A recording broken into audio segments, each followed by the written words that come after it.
Oh. Como que quedé listo para bailar. ¿Cómo te fue con el cambio de útero? Bien, sé que yo pensé que me iba a molestar más, pero no. Todo bien, si miro, no se me nota nada. Oh, está terrible, tío, eso. Michel López, si llega a los 10.000, ¿qué va a hacer? Yo muestro una parte íntima. Muestro todo el martillo de Thor aquí, en la cadera.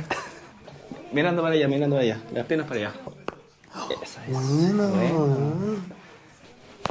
Oh, buena.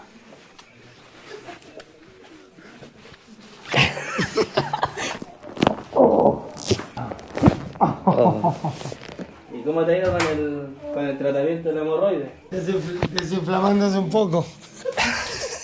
¿Qué consejo le daría a la gente que tiene hemorroides, que como tú ya lo tienes? Hay que empujarla nomás.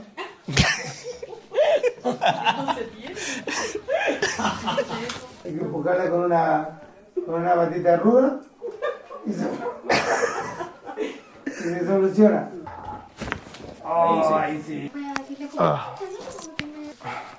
Perdí movilidad en ese tobillo. ¿Y el chico? No, el chico ahí está, un poco maltratado, pero bien. Ahí, mira, ahí, ¿Es que le apretaron el chico? ahí, esa, esa. Péscame, weón, ahí, ese. Oh, oh, bueno, ese estuvo bueno. ¿Y este? Habría que probarlo. Oh, ¿Y cómo te fue con la limpieza anal?